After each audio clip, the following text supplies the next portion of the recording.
What a mess at the Oxford Union. A highly anticipated debate between India and Pakistan just went up in flames, and the fallout is absolutely wild. Let's break down what happened. The debate was titled, "This House Believes That India's Response to Pakistan is a Populist Strategy Sold as Security Policy." A pretty spicy topic, right? It was scheduled for November 27th, but just hours before it was meant to start, the whole thing collapsed. So, who's to blame? Well, that depends on who you ask. Indian Speaker Sai Deepak, a prominent lawyer, went on X and laid out his side of the story. He called it an organizational failure and a deliberate Pakistani gambit to avoid a real debate.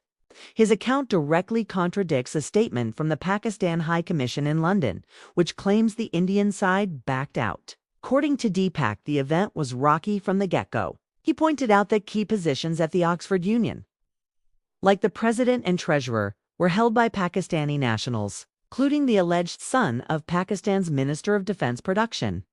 Then, just 2 days before the debate, the original high-profile Indian speakers, former Army Chief General Naravain and Dr. Subramanian Swamy, had to pull out due to other commitments.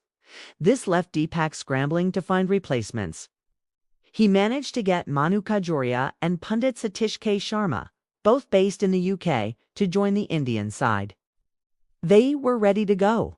But then, on the day of the debate at 3:13 p.m., Deepak says he got a call. The Pakistani delegation, which included big names like Hina Rabbani Kar and Khawaja Muhammad Osif, hadn't even landed in London yet. Hearing this, the Indian team decided to abandon their trip to Oxford. Why travel all that way for a debate that isn't happening? But here's where it gets really bizarre. Deepak claims he later found out that the Pakistani delegation had, in fact, landed and was already checked into a hotel in Oxford.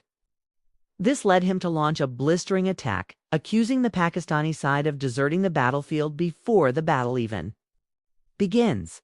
He suggested they just didn't have the courage to face a live debate. He also slammed the Oxford Union leadership, saying they let their prestigious institution get dragged in the muck and become a mouthpiece for the Pakistan High Commission. The story from the Pakistan High Commission is completely different.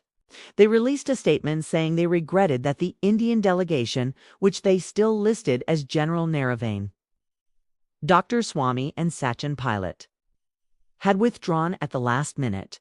They claimed this handed a walkover to the Pakistani side and framed it as India lacking confidence to defend its security policies in a neutral and intellectually rigorous debate. So you have two totally conflicting stories. Did Pakistan get cold feet and use logistical excuses to duck the debate, as Sai Deepak claims?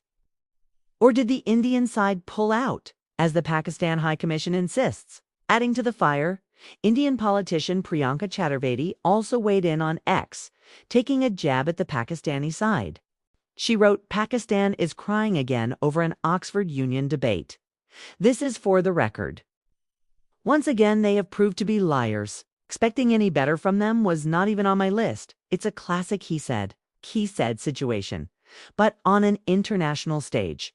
What started as an academic debate has turned into a full-blown public dispute, with accusations of cowardice, deception, and institutional failure flying in all directions.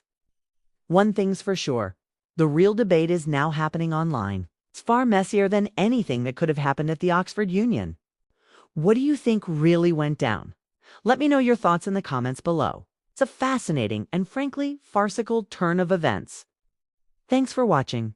And if you want to stay updated on stories like this, make sure to subscribe. See you in the next one.